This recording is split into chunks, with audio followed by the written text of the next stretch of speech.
কোরবানির গোশত 3 ভাগ করার নাকি নিয়ম নেই, কিভাবে বন্টন করা সবচেয়ে উত্তম?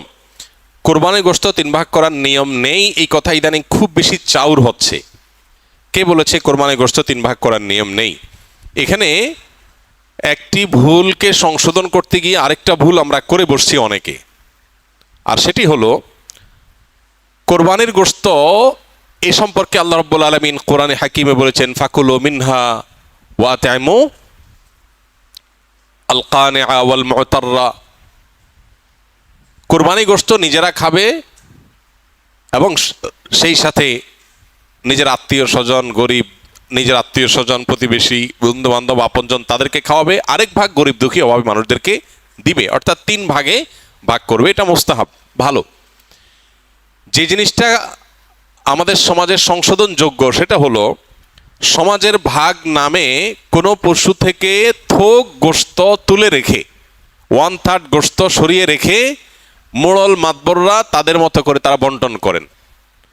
এটা একদিক থেকে তো ভালো দেখা যায় যে সামাজিকভাবে উদ্যোগ নিয়ে যদি বন্টন করা হয় সব গরিবরা সমান হারে পাবে, উপযুক্ত মানুষদের ঘরে ঘরে পৌঁছে যাবে, এটা ভালো।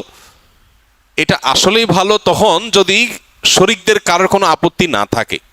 সবাই যদি বলে হ্যাঁ ঠিক আছে, এটা খুব সুন্দর পদ্ধতি, আমাদের সবার কোনো দায় দাবি নাই, সবার তরফ থেকে একটা গরুতে 7 ভাগে কোরবানি দেওয়া যায়, 7 ভাগ থেকে বা যে কয় ভাগে আছে সবার তরফ থেকে টোটাল গোশতের 3 ভাগের 1 ভাগ রেখে এলাকাতে দায়িত্বশীল যারা আছেন, মুরব্বী যারা আছেন, গণ্যমান্য যারা আছেন, তাদের অধীনে ওলামা একরাম, ইমাম সাহেবদের মাধ্যমে পুরো এলাকাতে গরিবদের মধ্যে বন্টন করো, আমাদের আপত্তি নেই। কারো যদি আপত্তি না থাকে কোনো অসুবিধা নেই, এটা ঠিক আছে। যেহেতু এই জাতীয় ক্ষেত্রে একজন মানুষ তার নিজস্ব কোনো আত্মীয় আছে, গরিব আছে দূরে, তাকে একটু বেশি করে দিবে বা তার মতো করে সে একটু বন্টন করবে, এই বিষয়গুলোর সুযোগ যেহেতু থাকে না ওই সমাজের ভাগ আলাদা করে তুলে ফেলার কারণে, এই জন্য এই বিষয়টা যদি কোনো শরিকদের কারোর আপত্তি থাকে তাহলে এটা উচিত না, তাহলে সেক্ষেত্রে তার হক নষ্ট হবে। কারণ কারোর কোরবানি গোশত তিনি কি করবেন না করবেন, তাছাড়া 3 ভাগ করার যেহেতু ফরজ না, ওয়াজিব না, আবশ্যক না, অতএব আপনি জোর করে তার কাছ থেকে নিবেন না, এটা হলো মূল বিষয়। অতএব খোলাসা কথা হলো, এই 3 ভাগের 1 ভাগ সমাজের ভাগ যেটা উত্তোলন করা হয়, এটা উত্তোলন করে যদি গরিবদেরকে পৌঁছানো হয়, আর যাদের কোরবানি তাদের যদি এটা নিয়ে কোনো আপত্তি না থাকে তাহলে কোনো অসুবিধা নাই, আদায় হয়ে যাবে সবার কোরবানি, এবং এটা কোনো গুনাহের বিষয় না, বরং সওয়াবের বিষয়। আর যদি কারোর আপত্তি আছে বলে মনে হয় তাহলে সেক্ষেত্রে এটা না করে তারটা তাকে স্বাধীনতা দেওয়া উচিত। তিনি 3 ভাগ করবেন না, একটু কম বেশ করবেন, শরীয়ত যদি তাকে বাধ্যতামূলক করে নাই, অতএব সেটা তার উপর ছেড়ে দেওয়া উচিত। কিন্তু 3 ভাগ করে কিছুটা নিজে খাওয়া, কিছুটা আত্মীয় স্বজন, কিছুটা গরিব দুঃখীকে দেওয়া, এটা মুস্তাহাব, এটা ভালো, এটা করা উচিত।